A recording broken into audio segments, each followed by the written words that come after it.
This is the shaman's vision. Now this shaman had been an Irish monk who ended up marrying a native girl with the Mandans on the prairies. And this is 10th century, by the way, and he has visions.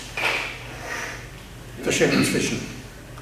Thrashing on his bed of cedar boughs, mountain thrush fought his nightmare. His head ached and pounded with the spirit drums that always heralded shamanic visions. Hot tears scalded his cheeks. His throat burned dry.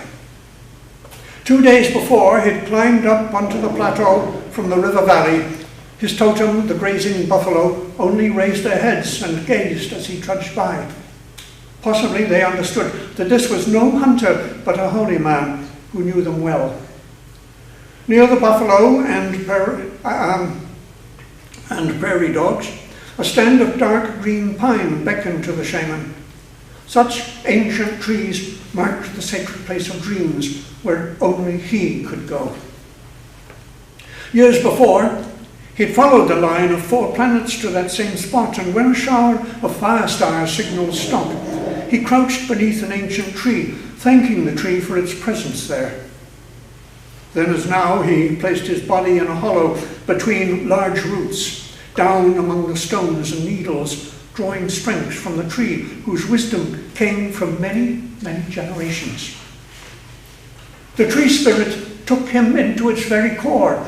Mountain thrush counted more than 900 golden rings, telling the tree's age.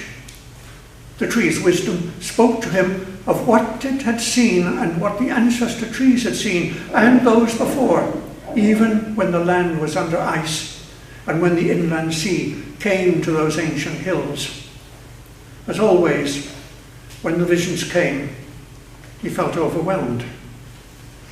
This time, long silver strands stretched to the distant mountains. From the east, upon those silver strands, came screeching monsters belching smoke and steam.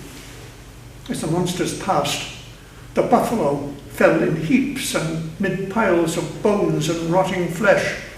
Flies feasted while nations starved. Teepees, no longer made of buffalo hide, but of thin fabric, fluttered ragged on their frames. Furious fevers ravaged men and women, children, babes. Fields of corn, squash and beans wilted in the blazing sun, unpicked. Forests turned to tangled brush, irrigation ditches filled with blowing sand. The rains no longer came to cool the land. He felt his bones age and turn to dust. He watched his people herded from their land. He saw children being seized and sent to spend their youth in ugly buildings of wood and stone. He heard their cries as they were forced by pale-skinned men and women to speak a foreign tongue, forbidden to speak their own.